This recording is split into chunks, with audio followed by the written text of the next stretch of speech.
Hey guys, welcome back to my new video. In today's video, you're going to be learning how to write a program in Java to check whether an entered word or a number is a palindrome or not.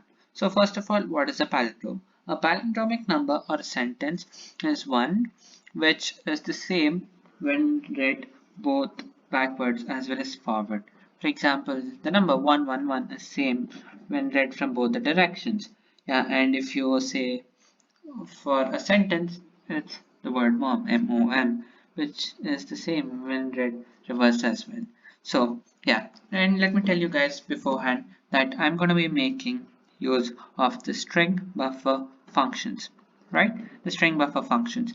The entire purpose of this video is to teach you what a palindrome is and how to make use of the string buffer functions. You can also find out if your input is a palindrome or not by just the normal string functions, guys, right? It can be done with just the string functions, but as I said, I'm going to be making use of the string buffer, right? So let's get started. First of all, I'm going to create a class. So the editor or the IDE I'm using is Microsoft Visual Studio Code. Just ignore the code on the screen, guys. Yeah, so I'm going to name it as palindrome, right? So the name of the class is palindrome, so the file is palindrome to Java. So as you can see, I have my public class palindrome, right? Yeah, my public class palindrome. So first of all, I'm going to create a function, right?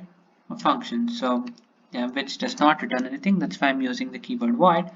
Yeah, I'm gonna name the function void is palindrome, right?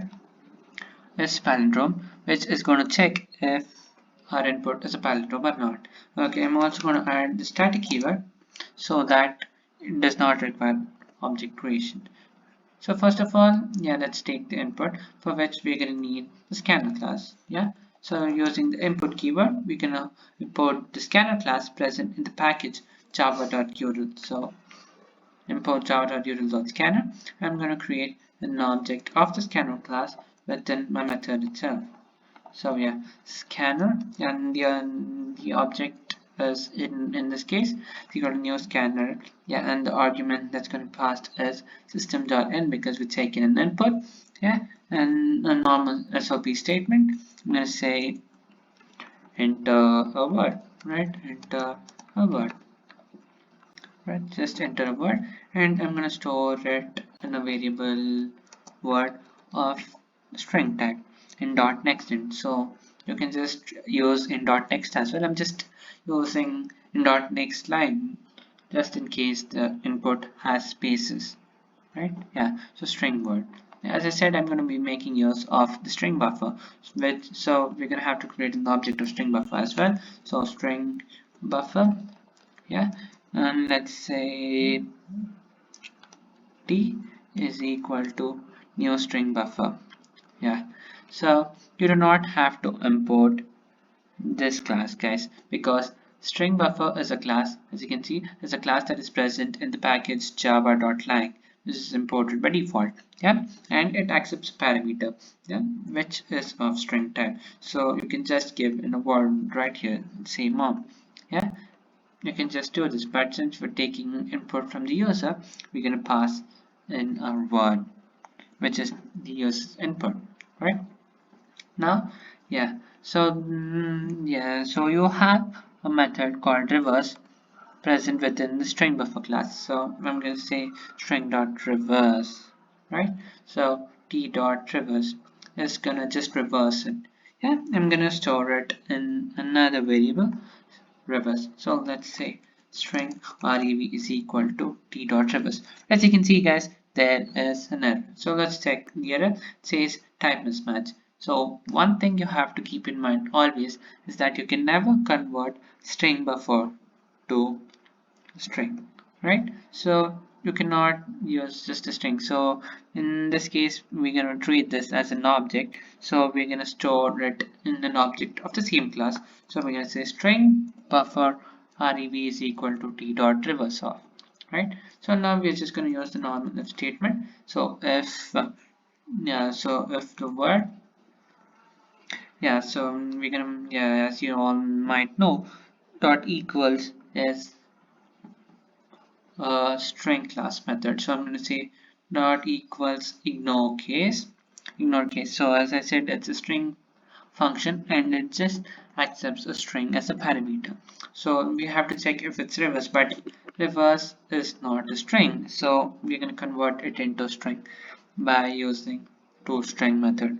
Keep in mind that you cannot typecast rev to a string, but you can use the toString method to convert it into string.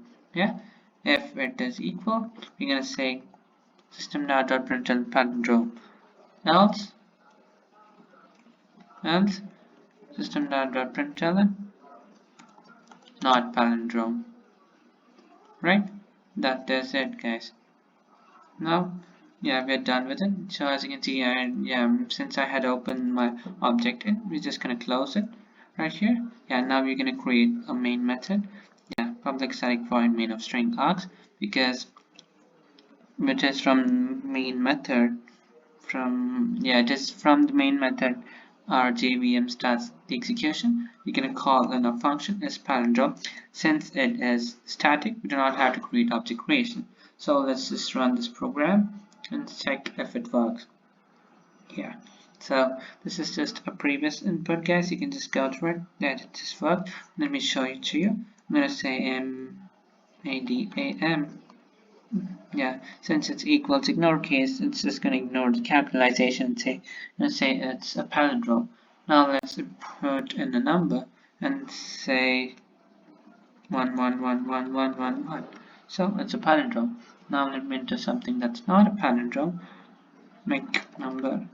Yeah, it's gonna say not a palindrome. So I hope, guys, you've learned how to use string buffer and how to store the methods in an object, and I hope you have also learned how to write a program in Java to check if the input is a palindrome or not. I hope you enjoyed this video. If you did, just like and subscribe. Thank you, guys.